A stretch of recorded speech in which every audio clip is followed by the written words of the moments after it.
یہ شرک ہے، تو دستگیر ہے۔ دستگیر عربی صفت اللہ کی وہاب کا معنی ہے۔ ربنا لا تزغ قلوبنا بعد اذ ہدیتنا، اے ہمارے رب ہمارے دلوں کو ہدایت دینے کے بعد مت پھیر دے۔ آل عمران کی آیت نمبر 8، سورہ آل عمران سورہ نمبر 3۔ اے ہمارے رب ہدایت کے بعد ہمارے اس دل کو مت پھیر گمراہی کی طرف۔ ربنا لا تزغ قلوبنا بعد اذ ہدیتنا وہب لنا من لدنک رحمۃ انک انت الوہاب۔ تو وہاب ہے، اپنے ہاتھ کھول کر بانٹتا ہے جس کو بھی بانٹتا ہے۔ دستگیر صرف اللہ ہے اور کوئی نہیں اللہ کے سوا۔ سمجھ میں آیا؟ پیران پیر اللہ کی قسم میرے ابو بکر صدیق ہے۔ اگر کوئی اولیاء اللہ میں سب سے بڑے ہیں، نبی کے بعد فضیلت والے ہیں، میرے ابو بکر صدیق رضی اللہ عنہ۔ ان سے افضل ہے کوئی؟ مگر ان کو کسی نے کبھی پیران پیر نہیں کہا۔ بحر العلوم، علم کا سمندر، اللہ کے نبی کو یہ لقب کبھی قرآن میں نہیں ملا، صحابہ کو نہیں ملا۔ شیخ الحدیث، اللہ کی قسم قرآن اور حدیث کا تو شیخ کبھی بھی نہیں بن سکتا رے۔ نبی کے الفاظ کا شیخ بنتا، تیری اوقات اتنی بڑھ گئی۔ تو ادنا اللہ کا بندہ، غلام، 2 کوڑی کا، نبی کا امتی، طالب علم ہے موت آنے تک، حدیث کا شیخ بنتا۔ حدیث کے اوپر ذرا یہ اثر آ گیا علم کا، ہو سکتا؟ تم لوگ بعض وقت نیک عمل کرتے ہو اور جنت سے ایک پیر باہر رہتے ہو، اچانک ایک جملہ کہہ جاتے ہو، اللہ فوری کہتا ہے کہ اس کو جہنم میں پھینک دو، اور تم جہنم کے قریب ہوتے ہو، ایک پیر جہنم سے دور رہتے ہو، ایک اچھی بات اللہ کو پسند آنے والی کرتے ہو، اللہ کہتا ہے اسے جنت میں ڈال دو۔ اور یہ دونوں بھی باتیں تم انجانے میں کیا کیا بول رہے ہیں سوچو اللہ کی ذات میں، نعوذ باللہ کیا کیا بول رہے ہیں۔ کعبہ بھی جھک رہا ہے محمد کے شہر میں، نعوذ باللہ۔ ارے کمبخت قوالی میں میرے نبی کا اتنے بار نام لے رہا، ایک بار صلی اللہ علیہ وسلم نے پڑھتا، مردہ ہے، شرابی، عیاش، ماتمی، کالے کپڑوں والا۔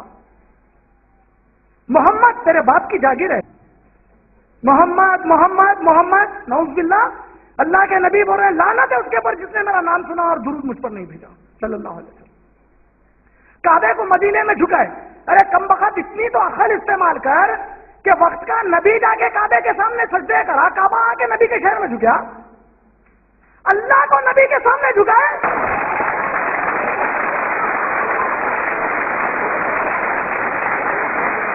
ان چیزوں سے باہر نکلو ورنہ روح بڑی بری حالت میں قبض ہوں گی آپ لوگوں کی۔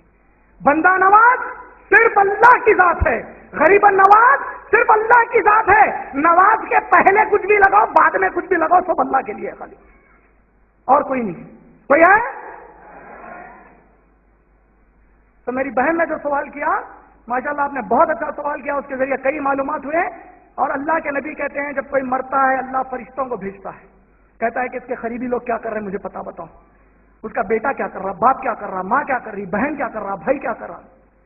فرشتے جا کر کہتے ہیں واویلا مچا رہے ہیں، ماتمی باتیں کر رہے ہیں، لان تان کر رہے ہیں۔ اللہ کہتا ہے کیا میں نے اس کے مقدر کی کوئی چیز کم کی؟ کہتے ہیں نہیں، جب تک یہ لوگ روتے رہیں گے اس پر کوڑے برساتے رہو، جب تک اس کے قریبی لوگ رونا دھونا کریں گے اس کی ناش پر کوڑے برساؤ، اس کو عذاب دیتے رہو بولیں گے۔ اور پھر جو نیک بندہ ہے اور اس کے لوگ نیک ہیں، جب وہ فرشتہ کہتا ہے اللہ بڑے صبر سے کام لے رہے ہیں، کوئی غیر غلط بات نہیں کرتے، اللہ کہتا ہے فرشتوں گواہ ہو جاؤ میں نے اس کے ساتھ ساتھ ان کی بھی مغفرت کر دی۔ کیا کریں گے؟ روئیں گے، صبر کریں گے انشاءاللہ۔ تو آئیے آج کا اگلا سوال بھائیوں کی جانب سے لیا جائے گا، میرے سامنے والے مائک۔ السلام علیکم ورحمۃ اللہ وبرکاتہ۔ میرا نام محمد عبید الرحمان ہے، میں انٹرمیڈیٹ فرسٹ ایئر میں ہوں۔ میرا سوال عمران بھائی سے یہ ہے کہ جب دوسرا سور پھونکا جائے گا تو سب کو موت آ جائے گی، ملک الموت کو بھی موت آ جائے گی، پھر تیسرا سور کون پھونکے گا؟ اور ایک سوال ہے کہ کیا بھائی ایک وقت میں ایک ہی سوال کی اجازت ہے آپ؟ بھائی نے بہت اچھا سوال کیا ہے۔ انشاءاللہ جو ہم کو سمجھ میں آتا ہے اس سے یہ پتا چلتا ہے کہ جب تیسرا سور پھونکا جائے گا اللہ اس کے پہلے اسرافیل علیہ السلام کو اپنے حکم سے زندہ کر دیں گے اور پھر وہ سور پھونکیں گے انشاءاللہ۔ اور اللہ کے نبی صلی اللہ علیہ وسلم نے اس حدیث میں یہ بھی کہا کہ اسرافیل کو موت دی جانے سے پہلے اللہ اپنے عرش سے کہے گا کہ اسرافیل کے پاس سے سور لے لو، یہ بھی حدیث کے الفاظ ہے۔ امید میرے بھائی کا جواب مکمل ہو۔ تو آئیے آج کا اگلا سوال بہنوں کی جانب سے لیا جائے گا۔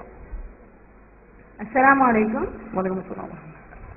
اللہ تعالیٰ ملک الموت، ہاں انڈر گریجویٹ، میرا سوال یہ ہے کہ اللہ تعالیٰ ملک الموت کو مقرر کرے سب کی روح کھینچنے کے لیے، تو دنیا میں اتنے سارے لوگ ہیں، ایٹ اے ٹائم کئی لوگوں کا انتقال ہوتا، تو ملک الموت کس طریقے سے ان تمام کی روح ایک ساتھ قبض کرتے ہیں؟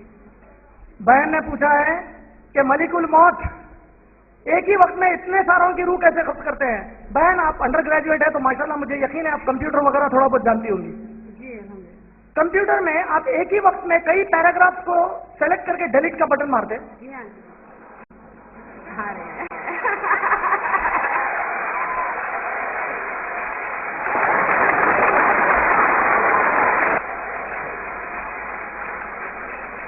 اللہ رب العالمین کا شکریہ ادا کرتا ہوں کہ اللہ